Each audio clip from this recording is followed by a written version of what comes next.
Ndabaramukije cyane, amahoro y'Imana abane namwe kandi Uwiteka abishimire, umwami Imana abakomeze ababere byose muri byose. Rero nshuti bavandimwe bene data, ndanezerewe cyane, ndishimye ku bwanyu kuko Imana ni nziza kandi Imana ni nziza ibihe byose. Rero uyu munsi hari ikiganiro kiri special, ikiganiro kidasanzwe mu biganiro twajyaga tugira hano kuri Gubwaneza mu mutima. Uyu munsi dufite ikiganiro n'abatumirwa, ikiganiro kivuga ngo mbese niki Imana n'abantu bazakwibukiraho mu gihe uzaba utakiri muri ubu buzima. Ni ikiganiro kiryoshye, turi kumwe n'abatumirwa babiri n'abantu bakuru mu bigaragara babasha kwivuga ndetse bakanivugira. Reka mpere ibumoso bwanjye, uwo turi kumwe atangira baramutsa ndetse ananabibwira. Imana iduhana umugisha, murakoze cyane. Amahoro amahoro, nitwa Dorian iragena nkuko mubizi, nanone ngiye kubashimira. Imana ibahe umugisha. Amazina yanjye nitwa Donati, ndishimye cyane kubana namwe. Imana itubere byose muri byose. Mwabumvise abatumirwa turi kumwe. Uwa mbere nkuko mwamwumvise ari nijwi ryiza cyane agira ati Imana iduhana umugisha. Donati nawe ati Imana iduhana umugisha muri byose. Tugiye kuganirira hamwe, reka ari twe ntaba ari twe, ahubwo Imana iba ariyo ihabwa icyubahiro, ari mwe kandi namwe naba ari mwe nanone, ahubwo izina ry'Imana rihabwe icyubahiro, kuko ijambo ry'Imana ritubwira yuko ibyo dukora byose tutagomba kubikorera kwihimbaza cyangwa se kwiyerekana cyangwa kwishimisha cyangwa ngo twishime twe ubwacu, ngo ahubwo ibyo dukora byose tujye tubikorera kugira ngo izina ry'Imana rihabwe icyubahiro. Rero dukomeza muri iki kiganiro kivuga ngo mbese Imana n'abantu bazakwibukira kuki. Mureke twinginge mushiki wacu adushyire imbere y'Imana, adusengere kugira ngo gahunda zose ntizize kuba mo kirogoya, mwuka weraze kuba ari utubera byose muri byose. Murakoze cyane. Murakoze. Kadusenge Imana. Yeah. Our Father who art in heaven, hallowed be thy name. Thy kingdom come, thy will be done, on earth as it is in heaven. Give us this day our daily bread, and forgive us our trespasses, as we forgive those who trespass against us. And lead us not into temptation, but deliver us from the evil. For thine is the kingdom, the power, and the glory, forever and ever. Amen. Amen. Murakoze kudushyira imbere y'Imana nkuko mwisengesho ati Imana iba ariyo idushoboza. Abantu turi kumwe muri hangana uyu munsi wa none, indimi turagerageza gukoresha n'indimi z'amahanga nkuko mubyumvise. Isengesho ryacu rije mu rurimi rw'icyongereza, nimuza kugenda munumvamo amagambo amwe namwe mu rurimi rw'icyongereza, nimuze kugira ikibazo. Ikindi nuko turaza kugenda turushaho kumvikanisha buri jambo kurindi, kugira ngo message cyangwa se ubutumwa tugiye gutanga buze kurushaho kuba ubutumwa bwiza kandi bunumvikana kuri buri umwe. Murakoze cyane. Rero amagambo cyangwa se insanganyamatsiko yacu iravuga ngo mbese Imana n'abantu bazatwibukira kuki. Bazatwibukira kuki nicyo kintu tugiye kuganiraho mu bijyanye n'imico n'imyitwarire muri ubu buzima. Donati, uhawe ikaze. Kuki iki kintu twaba twagihisemo, urakeka ko turi kwibaza iki Imana n'abantu bazatwibukiraho, ari iyihe mpamvu? Ese kwibukwa ni ngombwa cyangwa si ngombwa muri ubu buzima? Murakoze cyane. Murakoze cyane. Kwibukwa biri ngombwa kandi birakenewe cyane. Ubwo rero mu by'ukuri numva ko dukwiye gukora ibyiza kugira ngo Imana n'abantu bazatwibukireho. Wakomeza ku kintu kijyana no gukora ibyiza kugira ngo Imana n'abantu bazabitwibukireho. Ese ni nk'ibihe bintu byiza umuntu yakora? Ni nk'ibihe bintu byiza twabonye yuko ngo ahantu tunyuze ngo ikiza ari uko twajya tugira icyo tuhasiga. Komerezaho ku byiza umuntu yakora. Hari byinshi umuntu yakora, noneho tubwire niba icyo umuntu yakora Imana ikazagira ibyo imwibukiraho ndetse n'abantu. Icyambere numva umuntu yakora kugira ngo Imana n'abantu bazamwibukireho ni ugutanga urugero mu bo muri kumwe, cyangwa se kubera urugero abandi, cyangwa se gukora ibyiza kugira ngo Imana n'abantu bazagire gute bazakwibukireho. Navuga nko mu nzira ugendamo hari abashonje, hari ababa bafite ibibazo bikomeye cyane kandi ukaba ufite ubushobozi bwo kuba wakemura ibibazo byabo, ariko ugasanga ntubikemuye kandi ufite ubwo bushobozi. Numva ko rero aho ngaho nta kintu Imana n'abantu bakwibukiraho, numva wakora ibyiza kugira ngo Imana yo mu ijuru izabone ikikwibukiraho ndetse n'abantu muri rusange bazabone icyo bakwibukiraho. Donati harakoze cyane, ati mu byo tubamo byose, aho tunyura ndetse n'aho tugenda, tuba dukwiye gukora ibyiza nko gufasha ndetse no kwita ku bababaye muri ubwo buryo kugira ngo hazagire icyo abantu batwibukiraho. Mushiki wacu, nshuti, muvandimwe Dorian, mbese kwibukwa ni byiza muri ubu buzima cyangwa se ntabwo ari byiza? Mbese iyo bavuze ni urugero nk'izina ryawe mu bantu, abantu bumva iki? Mu bijyanye n'imibereho n'imikorere yawe wakomeza ukatubwira ku kintu kijyanye no kwibukwa. Ese ni byiza muri ubu buzima cyangwa se muri uru rugendo gusiga inkuru nziza imusozi? Hari icyo byamarira nyiri inkuru cyangwa se abo muri sosiyete babana nawe? Murakoze cyane. Yego setinda kumva cyane rwose. Kwibukwa ni byiza cyane kuko burya hibuka ikintu cyabayeho, sibyo? Hibuka ikintu cyabayeho bivuze ko ubaye utibutswe cyangwa se ubayeho mu buryo butuma nta muntu ukwibuka, bivuze ko wari ufite ubuzima ariko utariho. Wari ufite ubuzima ariko ntiwabayeho. Urumva?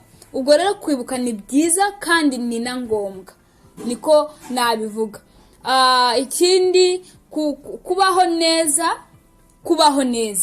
ni ukubana n'abantu bose, uri inyangamugayo mu byo ukora, mu byo uvuga, naho ugenda hose, sibyo? Ubwo rero iyo bavuze izina ryanjye ikiza mu bantu, nashimishwa no kumva ari byiza biza mu bitekerezo by'abantu izina ryanjye rivuzwe, kuko ntabwo nshaka kwibukirwa ibibi cyangwa se mu bantu bazanyibwira ko nari umuntu mubi, cyangwa kuko uwibukwa nta burya ikintu kigutera agahinda urwana no kugira ngo kibagirwe, kugira ngo kikuvemo. Urumva? Duharanira no kwibuka ibyiza gusa igihe cyose. Ubwo rero kugira ngo usige mark yawe cyangwa se to mark your territory, to leave a souvenir, to be remembered. Urumva? To be a legend kwisi, nuko uba uri umuntu wujuje ubunyangamugayo. Umuntu ufite ubunyangamugayo bukwiye kandi busabwa mu gihe cya none, sibyo? Hari uko umuntu mwiza ni ibintu bisanzwe rwose, burya nta n'umuntu utari umuntu mwiza kwisi. Yego. Ariko kakana bigena twongeraho aho wahatindaho gatoya, uravuze ngo burya nta muntu utari mwiza kwisi, ndagira ngo hantu uhakomereze. Icyo nshatse kuvuga ni uko twese uko twaremwe, nk'uko Bibiliya bitubwira, Imana duhaye amahitamo abiri. Duhaye ubwenge bwo kumenya icyiza n'ikibi. Bivuze ko mu miterere yacu yose dukozwemo icyiza n'ikibi. Urumva? Aho ngaho wenda tugarutse inyuma gato, Imana yaduhaye amahitamo yo guhitamo icyiza ndetse n'ikibi. Ibijyanye n'ubwenge bwo gutandukanya icyiza n'ikibi byaje nyuma yo gucumura k'umuntu muri Edeni, kuko niho twaje gusobanukirwa n'icyiza ndetse n'ikibi. Ariko mbereho gato, sinzi nimba uri kunyumva neza, icyo umuntu yari afite yari ikintu cyitwa umudendezo cyangwa se icyo twita freedom, ariko yemerewe gukora ibintu, nta kintu atemerewe. Ariko amahitamo yo yahoze ahari, ari ameza ndetse ari n'amabi, byari biri mu biganza by'umuntu. Nicyo ngicyo nagira ngo nkusoreho. Murakoze cyane, twakomeza. Haba hari n'ikindi wakongeraho, uhawe ikaze. Kandi ibi bintu ni ukuri ndakeka hari icyo biraza kumarira abadukurikiranye muri rusange, by'umwihariko urubyiruko nirwo tuba tuvuga kwibandaho. Murakoze, nubwo nari mbarogoye, Imana imbabarire. Urakoze cyane se, turakoze cyane, niyo mpamvu dufitanye. Yego. Ubwo rero nk'uko nari kukubwira, buri muntu wese aharanira kugira ngo azibukwe kandi yibukirwe ku byiza yakoze, yibukirwe ku byiza yakoze. Donc ubwo rero bivuze ko uko tubaho kose, uko kuba umuntu mwiza twese turabishoboye, sibyo?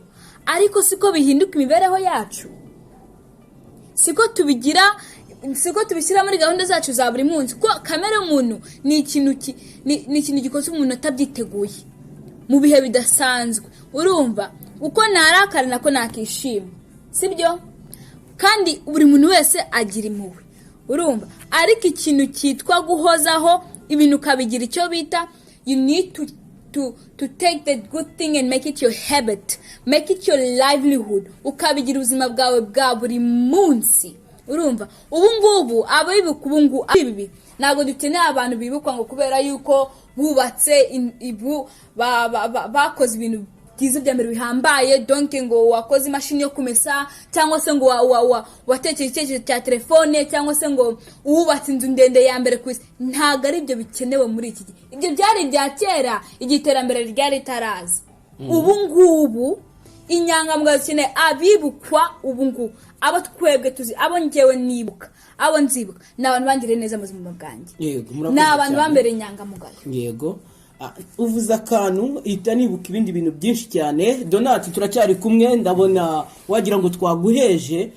Uvuze akantu ihita nibuka akandi. Uravuze ngo hari abantu bibukwa bitewe n'ibikorwa bakoze by'ubutwari, amamashini bakoze, ama application bagiye bakora, umurongo bagiye bahisi, abavumbuye ibijyanye na force, abavumbuye ibijyanye n'imbaraga za bino twumva bya force motrice ndetse n'ibindi. Ibyo ni bikorwa abana b'abantu bakora, ariko mu mirimo ya Gikristo muri uru rugendo ndakeka ibyo ngibyo nta kintu kubyibukirwaho byatuganishaho ku bijyanye n'inzira y'agakiza. Aha niho hantu hahise hazamo ikindi kintu, ku kintu kijyanye n'inshingano. Hari abantu bibombarika bagakora neza, bakagurira abagore babo ibitenge, bakarihira abana babo amashuri, bagafasha inshuti zabo mu bintu bigiye bitandukanye, kwa ugasanga ngo bagaburiye abana babo babamenyeye buri kimwe cyose. Ibyo ni ibikorwa, nabyo bikorwa n'iki? N'abana b'abantu. Ndashaka ku bintu bijyanye no kwibukwa, hari ibintu byitwa inshingano. Dushobora no kuba twabikora tukibwira yuko inshingano zo twazikora tukazazibukirwaho. Ndakeka kugurira umugore igitenge mu by'uru rugendo ntabwo Imana ishobora kuzabikwibukiraho. Ndakeka kugurira umwana ibyo kurya, kumurihira amashuri mu by'uru rugendo ntabwo Imana yabikwibukiraho ngo warabikoze. Ese kuri ibyo ngibyo byo ni ibintu bitumye mbitekerezaho. Uvuze icyo kintu cy'abakora ibintu by'amamashini, uratekereza kuki ku kintu kijyanye n'inshingano ababyeyi bashobora gukorera abana babo? Uratekereza kuki ku kintu kijyanye n'inshingano? Donati, watubwira ese ibintu runaka wakora ari nk'inshingano zawe, wibwira ko Imana azabikwibukiraho? Yego cyangwa hoya? Nimba ari hoya cyangwa ari yego, nabwo uragira icyo utubwira. Murakoze cyane.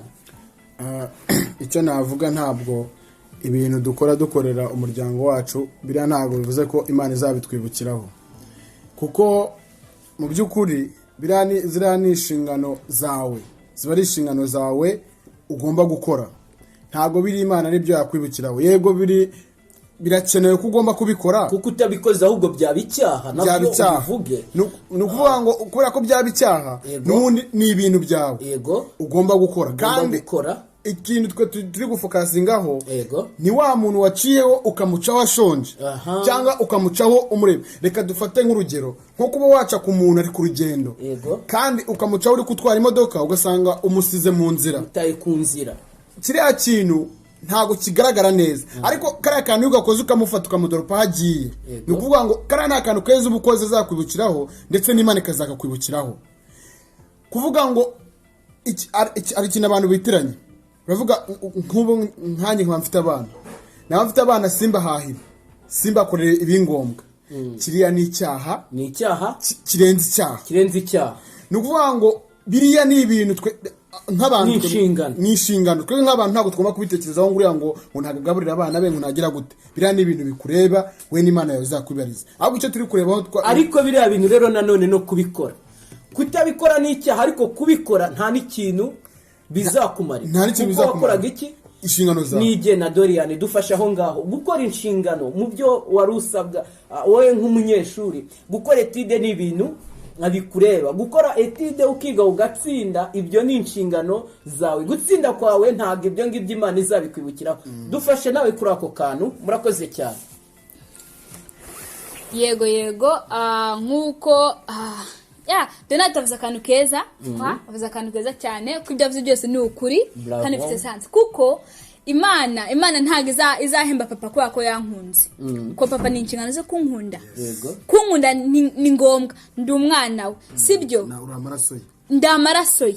Izo ni inshingano. Rero nta muntu uzahemberwa cyangwa uzibishira ko ntago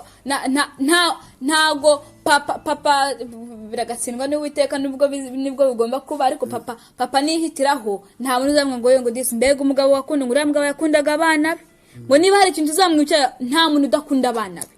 Urumva inshingano ni za buri wese, twese dufite inshingano, which is why turwanira icyo gukora ibyo tudashinzwe. Bya bindi batubwira, bya bindi donc buri wese abatekereza ko akanizi yuko bazaguhembera. Ni guharanira gukora. Urumva Imana tuvuga mukore ibyo mugomba gukora, ariko munarenzeho. Nkunda kwanga ako kantu bawongeyeho niko keza. Urumva ikindi kandi utakwibagirwa, ugomba iyo urimo gukora imirimo myiza uri no guha umuryango wawe umuco mwiza. Iyo umuryango wawe papa wawe yagenda afasha abantu, mwebwe abana muri kugenda mugira gute mumureberaho, tuzakore nka papa. Aho tugaruka neza ku bintu kugira ngo n'abadafite ababyeyi bataza kwibura, birashoboka ko aba uri n'imfubyi, ni ibintu biriho mutwihanganire, ariko nabo mubana cyangwa se nawe muri rusange udukurikiranye, menya ko gukora neza bigira ahazaza hawe heza. Ariko icyo turi kuvuga ni kubijyanye n'imirimo ndetse n'ibikorwa ndetse n'inshingano. Ntabwo inshingano kuzikora numva yuko Imana n'abantu babikwibukiraho. Aho niko muri kubyumva, ariko babikwibukiraho, ariko muri societe urebye, muri societe uburyo twe tubifata twumva ko zari inyungu zawe, ahubwo twe tureba ibyabereye inyuma y'urugo. Ese mu nzira wagendagamo byari bimeze bite? Kuba waragendaga mu nzira ugenda ukora ibidakwiye, ntago mu rugo n'umuntu uhita wibaza, uhita umenya ikibera mu rugo iwawe. Abantu benshi batikinga bakavuga ati ikintu kibera mu rugo iwe turimo kukibona, kuko ibyo bakora tuzabibonera ku byo batwereka. Kuko ijambo ry'Imana riravuga ngo muzabamenyera ku mbuto zabo. Kandi ibyo nibyo bintu nshaka ko tunagarukaho, ibyo nibyo tuzibukirwaho n'Imana. Ya mirimo myiza bimwe dukorera abantu muri rusange, ibyo nibyo Imana izatwibukiraho. Dorian wakomeza? Nagira ngo ngire wenda sinzi uko mwebwe mu byumva, burya hari defo abakristo kandi ngiye mujye munyumva neza. Iyo mvuze abakristo ntago mvuze Pentecote, simba mvuze abadive, simba mvuze n'abakatolike cyangwa se abayehova. Iyo mvuze abakristo ni umuntu wese wemeye ko Yesu ari umukiza n'umwami. Gusa kubivuga ni kimwe, ariko nanone kumwakira aho tukomeza. Murakoze cyane. Mba nshaka ko munsobanukirwa kugira ngo tujye tugendana. Ngo rero kandi nshaka kuvuga defo tujya tugira abemera kwiriza, cyangwa se uko bivuga mu buryo busa nkaho buri deep cyane, buri deep grave, because buri avuga kwiyima. Sibyo? Kwiyima ngo tujye dusenga twiyima, tujye twiyiriza. Siko tubyita? Niko tubyita fasting, right? So now here's the problem. Christians, we fast, turasenga, sibyo? Turasenga tukiriza, we pray and fast. Ibyo uhagize umuntu uzakambaza ngo ese kubera iki wiyiriza, namubwira nti muri Bibiliya biranditse. Nicyo Bibiliya insaba. Nibwo buryo nshikira ku Mana yanjye imujye natakaje intege nasubiye inyuma. Nicyo gikorwa nkora kugira ngo negera n'Imana yanjye. Ariko ikibazo ntitujya dusoma ngo turangize aho interuro irangirira, cyangwa se wenda ngo turebe ibikurikiyeho. Nicyo kibazo gifite cyo kudasobanukirwa. Urumva ako kantu ko kuba wakora ikintu abantu bazakwibukiraho, sibyo? Kuko mu bintu byose Bibiliya idusaba gukora, itwereka uburyo tugomba kubikoramo, ikanabitwibutsa now and then. Why do I say this? We pray and we fast, but we forget ko Bibiliya yatubwiye kujya dusenga twirije. Hasi y'ibyo ngibyo gusenga twirije hari ikindi kintu Bibiliya yasobanuye. Mujye mwiyiriza, mujye musenga mwiyirize, kandi mufate ibyo mwari kurya by'uwo munsi mubishyire abashonje kandi kwiriza kwanyu nikukabe ngo abantu bose bakumenye. None ni iki kintu twakora ku bintu bijyanye n'imirimo? Uravuze ngo ushobora kwiyiriza ngo kubera ko bibiri bivuga abantu benshi burya dukora ibintu kubera ko Bibiliya yabivuze, cyangwa se dukora ibintu kubera ko twirefeye ku bandi, kuko reference ya mbere Imana yaduhaye nk'abantu n'abantu. Ni iki kintu twakora? Mbese ni iki Imana n'abantu bazatwibukiraho? Ni ugukora ibyategetswe, ni ugukora ibyo tugombwa, ni ugukora ibiri mu nshingano. Ni iki? Uko mbyumva ngewe, ntabwo mu by'ukuri ukuri kuri ahangaha ntabwo Imana izatwibukira ku mashuri twize, ntabwo izatwibukira ku butunzi dufite, ntabwo Imana izatwibukira ku buryo tugaragaramo nyuma twarateruye ibyuma se cyangwa turi abakobwa beza cyangwa se tumeze gute. Ntabwo ari Imana izatwibukiraho. Ibyo ntabwo ari byo. Tugwiriye gukora kandi dusa nk'abantu twikora, tugakora iby'Imana, ibishimwa n'Imana ndetse n'abantu. Twavuze byinshi ariko ndibaza ko kuri buri ruhande rwa buri muntu wese yagiye yiyumvamo. Mu nzira tugendamo hari abashonje, mu nzira tugendamo hari ababaye benshi cyane, hari n'abantu bari ku mihanda. Ushobora kuba ufite iterambere ryawe ukagenda ukaba wafasha abantu 5 ku muhanda, abo ari abantu ugasanga bavuye mu buzima bwiza. Ntituvuze ko abantu batabikora, barabikora, ariko natwe urubyiruko twagakwiriye kugira icyo dukora muri bike dufite, kugira ngo mu gihe kizaza tuzibukirweho, Imana izatwibukireho ndetse kandi n'abantu bazabitwibukira ibyo bintu. Nubwo tuvuga ibi byose ntabwo turi narabibonye ngo tuvuge ngo twebwe turabikora ngo byaradusagutse tuje kubibwira abandi bantu. Nanjye ndakubwira, nanjye nibwira. Reka tubigire ibyacu, reka dusenge cyane, dushyire umutima mu gusenga, Imana idushoboze ibyo byose, hanyuma mu gihe gikwiye tuzibukwe kandi Imana izatwibukire kuri ibyo ngibyo ndetse n'abantu bazabitwibukireho. Reka twere imbuto kandi izo mbuto zitugeze kugira gute, kugira mu ijuru tuzabona ubwiza bw'Imana kandi dukora ibyiza. Donati, urakoze cyane. Imana igumugisha. Twongera twegerana na mushiki wacu nigena Dorian. Ndagira ngo nibura ku key point cyase ku tuntu twumvikana, utubwire nibura imirimo cyangwa se ibikorwa 5 umuntu yakora Imana ikaba yabimwibukiraho ndetse n'abantu muri rusange. Urangiza turarebera hamwe isomo riboneka mu byakozwe n'intumwa igice cyaho cya 9. Turaza kuza kwibanda ku murongo waho wa 36 kugeza hafi kwa 43, aho tubona inkuru y'umubyeyi witwa Tabita. Watubwira nibura ibikorwa cyangwa se imirimo 5 umuntu yakora akaba yabyibukirwaho n'Imana. Murakoze. Wenda ibyo ahangaha kwibukwa n'Imana ni ibintu biri tereze important mu wajyanye yo kuba abana b'abantu bakwibuka, kuko ijambo riravuga ngo ntacyo wakora ngo unezeze iki rubanda, ariko umutima wanyuzwe washimye ntabwo wabura kukwibuka niyo yaba ari umuntu, sibyo? Tujye dutekereza kuri aka kantu. Ngaho noneho komeza kandi unyihanganire kuguca mu ijambo. Murakoze cyane. Seth, kambanze ngubwira akantu kamwe aho ngaho. Burya Bibiliya iravuga ngo ikibashwe ku isi, yego, no mu ijuru bigenda gute? Kiba cyaboshywe rwose. Kiba cyaboshywe. Burya rero iyo ikintu cyaremwe n'Imana, iyo ukoze ikintu kigashimisha umuntu w'Imana, n'Imana burya irishimye cyane rwose. Niyo mpamvu ubona abantu benshi nubwo babikora mu buryo butari bwo, bakunda kugenda bashaka kugira neza abakozi b'Imana gusa, kandi burya abakozi b'Imana ntacyo baba babuze. Buriya n'ubundi baba batunzwe, simvuze ngo wenda tureka kubafasha cyangwa se iki, ariko abakozi b'Imana already baba bafite umuntu bitaho personally.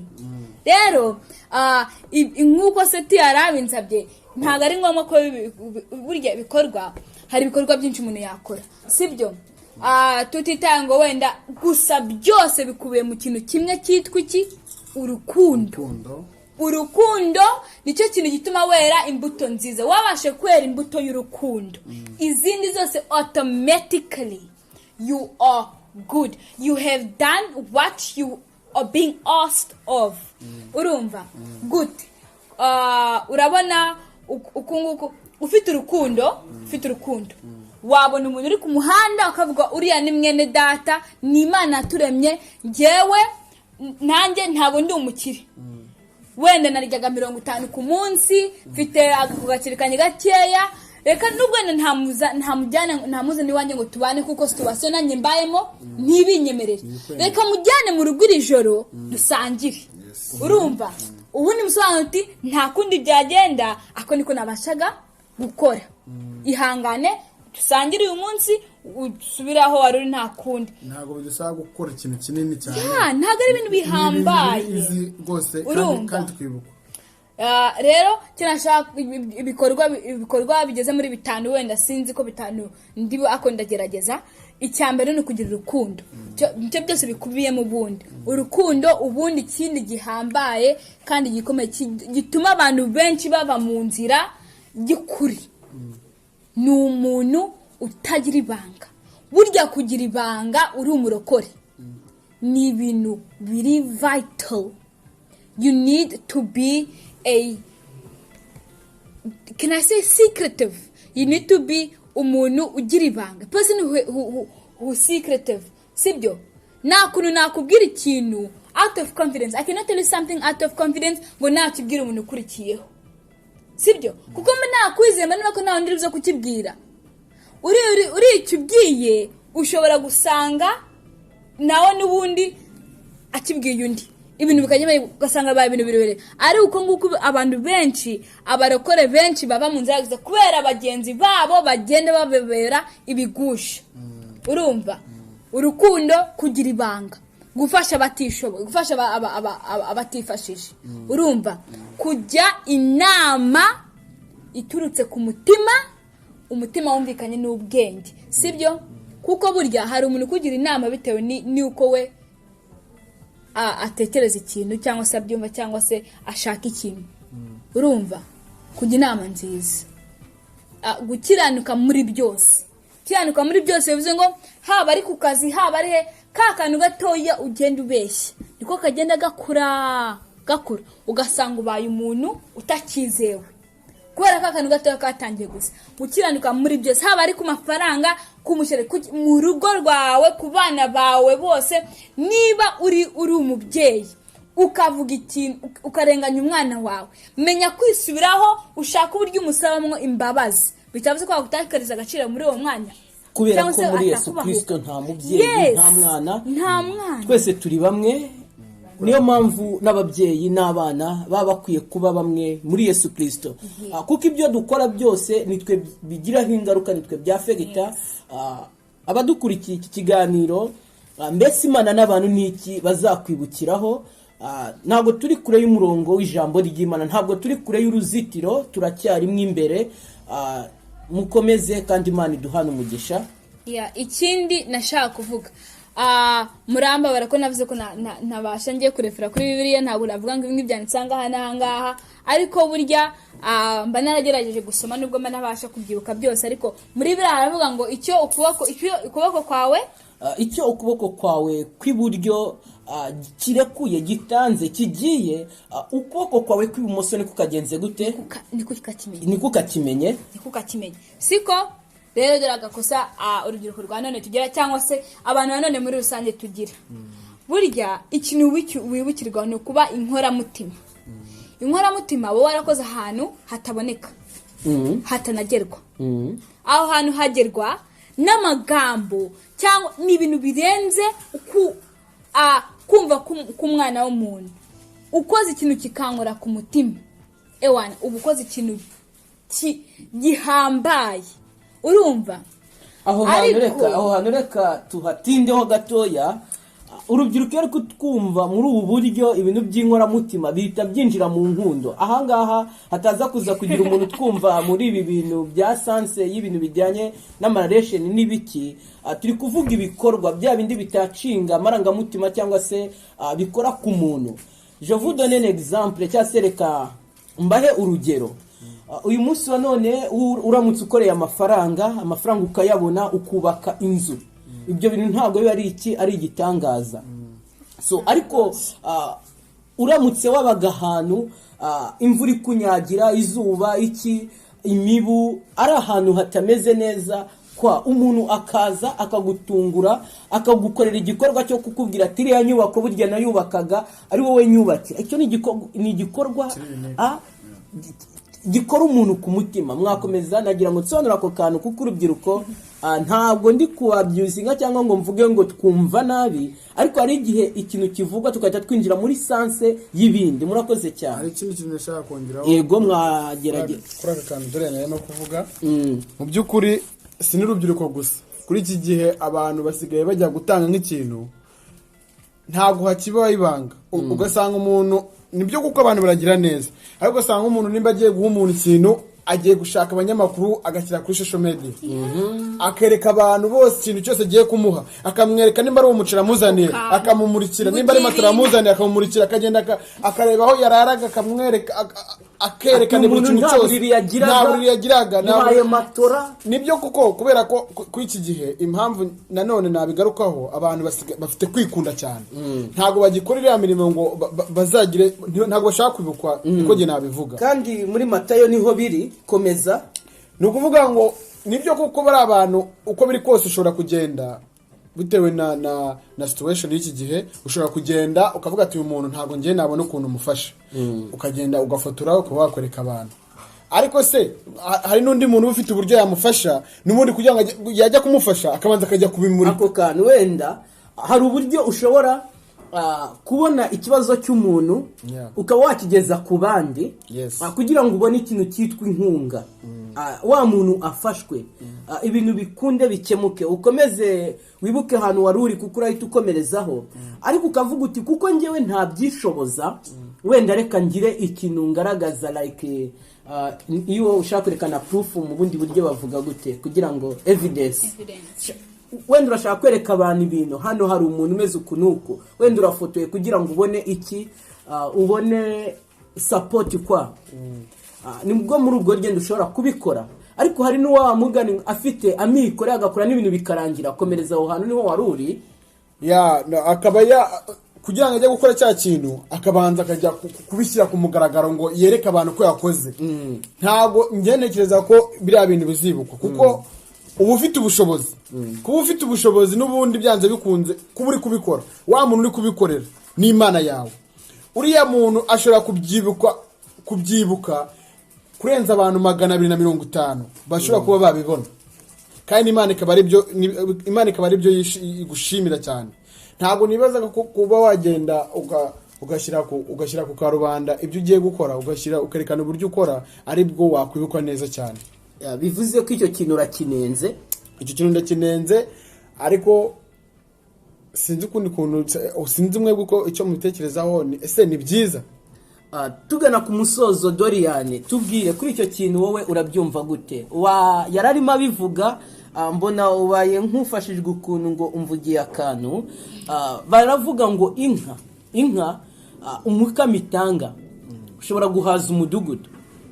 Inkamwa nka litiro 20 ikamwa ngo idatera umugeri, idataka, itavuga, ariko ngo inkoko itanga igi rimwe ngo yamara kuritera ikavuza induru. Mvuga ko kuri ako kantu Donatien yamvugiye ibintu pe. Yabimvugiye ko nanjye niyo naganaga, kuko buri urabona urareba ibyo ngibyo nibyo nashaka kuvuga. Icyo nashaka kubabwira nuko nta kugira ngo burya wibukwe. Si ari topic. Yego. Si uko usiga amafoto. Si uko usiga proof cyangwa se evidence ngo bavuga y'ibyo wakoze. Ahubwo ni abantu babereye inkoramutima. Sibyo? Ba bantu bagiye ubereye inkoramutima. Ibaze umuntu agiye gusura abantu kwa muganga, abarwaye kwa muganga. Abantu bararwaye, ntabwo bazi niba bazaramukeje. Agiye kwifotozanya nabo, yereka social media, ndaha ngaho ubu ngubu ndikora ibingibi nibi, yandi umuntu mwiza. Donc ndikwa ari kubabwira, njyewe mu ndebe nagiye gusura abarwayi, ndi umuntu mwiza, nabakoze ibiki. Abantu bafite stress zuko bashaka kutaramuka. Urumva? Ariko burya ngo iyo ukoze ikintu bucece mu bwenge, ukuboko kwawe kuburyo kw'ibumoso nikumenye icyo ukwibumoso kwakoze. Nikaga kuri kugenda ugakora ku mutima w'umuntu. Ni kwa kundi umuntu umuhura akantu kari simple uhura n'umuntu ari kugenda afite ibikapu byinshi. Urumva? Akabona terena nzira ugiye kunyuramo, ariko ko ubona ukuntu aremerewe ukamufasha. ukamugeza aho yajyaga nawe wakomeza urugendo rwawe. Utuntu dutoya ibi ngibi byo kugenda tukirirwa dufata amafoto yawe byose sinzi no twese twarabaye aba businessmen and businesswomen kuko nibyo twiga muri business. Nta business ibaho idafite icyo bita social responsibility, urumva? Donc buri business yose igomba gukora ikintu kibenefitinga society, urumva, cyungura societe iri gukoreramo. Kavuga uti wenda business yanjye buri kwezi for public image, wumve noneho impamvu babikora to gain a good public image, kugira ngo public babone neza, bunguka abakiriya kubera ko ngo bakora ibintu byiza. Ukavuga uti ngiye buri kwezi iyo finage ni nzayiha ibihumbi 50 uko nguko nuko. So what are we doing to the future? What are we teaching our children? Ese gusiga yo mark, what is it? Ni foto, kwa amafoto arashi, amafoto aragenda akanapfa ukabutana boneka. Ibyo bintu, it is wrong in the most realist form. It's fine niba hari umuntu w'umuryango wari ufite ugiye mugafata ifoto n'urwibutso msigaranye, wenda ntabwo muzongera kubonana n'umuntu washaka kubana nawe muzi kandi kizi gusekeje. Ayo mafoto bamaze kuyafata bakapostinga bahita bayasiba, uwo muntu nta kuntu bongera kumwibuka. Ndashaka kugaruka kuri iki kintu umugaragu w'Imana Yakobo yaravuze ngo umurwayi cyangwa se ushonje cyangwa se udafite imyambaro ntabwo ikimukomeza ari amagambo. Ushonje ikimukomeza ni ukumuha icyo kurya. Ntabwo inzara imarwa na imore, ntabwo imbeho imarwa na komera, imbeho imarwa n'imyambaro.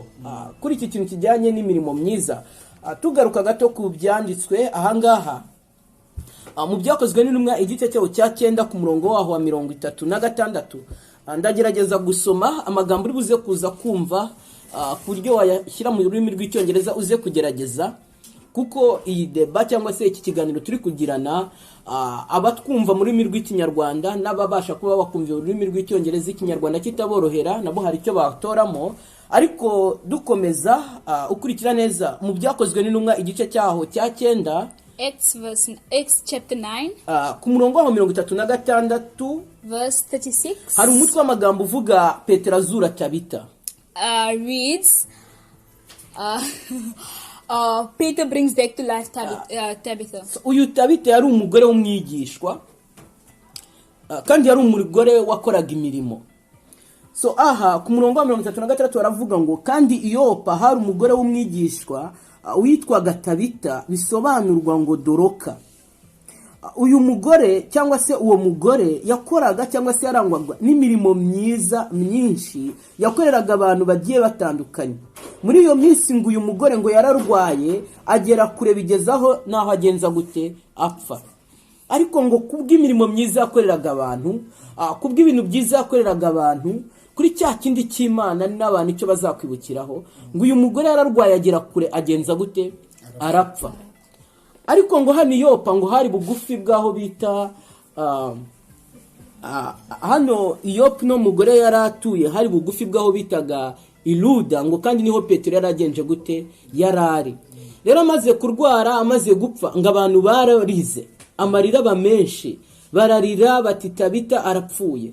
Ku kintu kijyanye n'imirimo nibyo abantu bazatwibukiraho, ntabwo ari bimwe dukorera ababyeyi bacu, ntabwo ari bimwe dukorera abaclassmate bacu, ntabwo ari bimwe dukorera ku kazi baduhaye akazi byo kuzuza inshingano. Ni imirimo myiza yo gukiranuka, gufasha abarwayi, gusura imfubyi, abapfakazi. Ibyo ndakeka ari byo bintu Imana izagenza gute izatwibukiraho. Nuko rero ngubwo uyu mubyeyi yapfaga, sinzi nimba muri mwe hari umuntu waba azi kuri no nkuru ngo akomerezeho. Mbese amaze gupfa byagenze gute?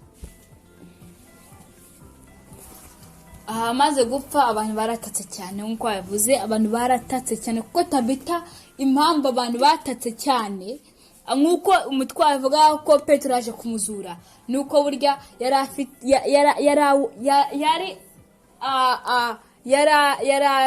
yari umumaro ku bantu b'Imana, yari uw'ingenzi mu bityo gihe kuri we. Yes, so she took up space. This is the story of Dorcas. known as Tabitha as well. So this is a story. You read in Acts 9 verse 36. You get the story of Tabitha. It's who we're talking about right now.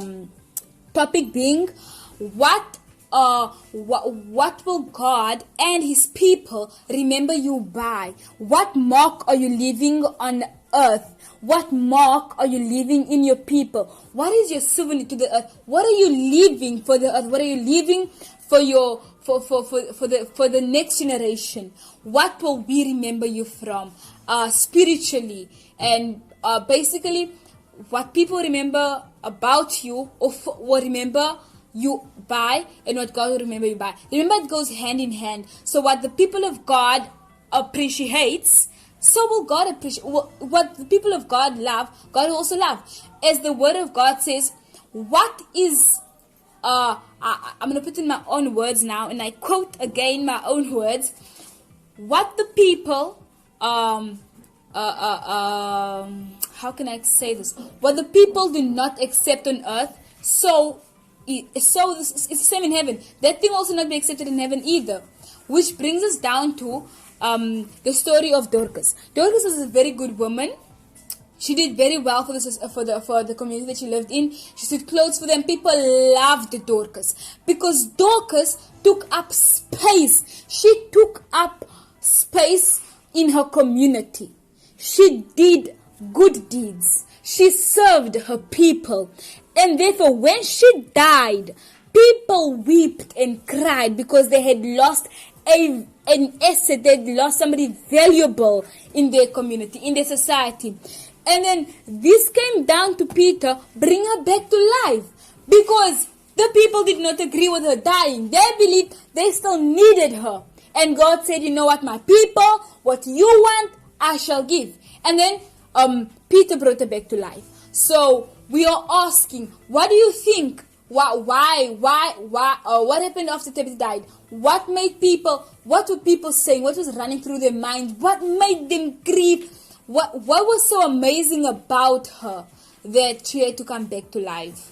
Amen. Urakoze cyane yararimo atubwira byinshi ariko ikintu nanone nagira ngo nkomoze kubyo ari urimo uvuga ibikunzwe mu isi no mu ijuru birakundwa ariko hari ibintu bishobora gukundwa mu isi ijuru rikabihakana ariko nta bintu ijuru rishobora gukunda ngo mu isi ntibikundwe ariko kubera ko mu isi hari antikristo hari abatemera iby'ijuru abenshi bagorwa n'ibyiza bagakora iki ibibi rero mureke tunesheshe ikibi ikiza duharanire gukora ibyiza duharanire gukora ibintu byo gukorera abantu ibyiza tubeho nk'abatabayeho kugira ngo abantu batubesheho ahubwo tubeho nk'ababeshaho iki abantu dusoza ni ukuri kuri aya magambo mwadufatira imyanzuro mu minota mikeya 3 dusigaranye ubundi tugasenga Imana ikaduha umugisha murakoze cyane icyo navuga cyo nongera ku byo mwemwe muvuga ijambo ry'Imana riravuga ngo hazabona ishyano abafata icyiza bakagihindura ikibi noneho bagafata ikibi bakakigira icyiza ni ukuvuga ngo umwanzuro twafata ni ugusenga Imana cyane twiyegereza Imana kandi dukora ibishimwa n'Imana ndetse n'abantu murakoze cyane kandi nanone njyewe uko mbyumva wenda ni uko Imana izatwibukiraho ni ukuntu twujije umugambi wayo ukuntu twaba twuze umugambi wayo tukagira tukaba abarobyi b'abantu donc tukagira hakaba bahinduka ku byiza batuboneyeho noneho abantu bazatwibukira ariko kwera imbuto nibirangira nk'amagambo ahubwo bikajya no mu bikorwa kuko hari umuntu ujya hari umucoach nagiraga umucoach wacu nakunda kumbwira ngo God bless you yankora akantu keza kose ngo thank you coach Imana ngumisha kambwira ati please iyo ni imitwe Imana kugira ngo itange umugisha unyuza mu bantu ntago Imana izagwa itangaza mu ijuru ngo Imana izimereza amafaranga aturutse mu ijuru nta hantu binyuze izanyuza mu muntu uwo muntu aba ari uyanzanira bityo mbe mbonye umugisha so ubwo rero ni kwa kuntu dushyira ibyo dutekereza mu bikorwa ibyo tugambira imirimo myiza yacu tukashyira mu bikorwa ibyo dutekereza donc kwa kundi biri bidusaba kora imirimo myiza kurenzaho ka kantu niba nkunze reka nkunde cyane, reka nkunde mvane umwanya ngende musure menye uko yarande menye nuko yaramutse. Urumva wa wundi uri ku muhanda ngira icyo musira, niba hari imyenda mfite imyenda nyinshi reka muhereze, niba atari na nyinshi ariko nkaba mbona wayikeneye kundusha nyimuhe. Nibyo ngibyo tuzibukirwa ku bantu. Murakoze cyane. Ntabwo tuzibukirwa ku mirimo cyangwa se ku nshingano cyangwa se ibyo twakoze kugira ngo dushimwe. Imana itubashishe gukora iby'ubutwari kandi tujye tubikora tutirata tudahatwa, kuko nicyo Mwuka Wera adushakaho. Mureke twicishe bugufi twiyambaze, dusenga Imana nk'uko twatangiye dusenga. Data mwiza, twongeye kugushima, tugushimira ubuntu bwawe ndetse n'uburinzi bwawe. Twongeye kugushimira, tugushimira ko wabanye natwe mu minsi y'ubuto bwacu, tukatwejeje amagingo tunyumiye ku muka w'abazima, uhererwe icyubahiro. Mwami Imana, turatekereza tugacumura, twareba tugacumura, Uwiteka ibyaha biratugose. Reka Data utubohore ku ngoyi y'icyaha ndetse n'igisa nacyo, naba ari twe ahubwo izina ryawe rihabwa icyubahiro. Abateze amatwi nabo ntabe ari bo, natwe Mwami Imana ntaba ari twe, ahubwo iri jambo ritambutse reka Mwami Imana ribe rihindura imibereho yacu, kandi ntiriciye mu gutwi kumwe ngo rihunguke mu kundi, ahubwo rizatubera impamba n'urwego bizatugeza mu bwami bwawe. Bana natwe na hose muri byose, ibikwiye Mwami Imana ibyaguhesha icyubahiro, biduhe n'abakwambaza mu izina rya Yesu. Amen.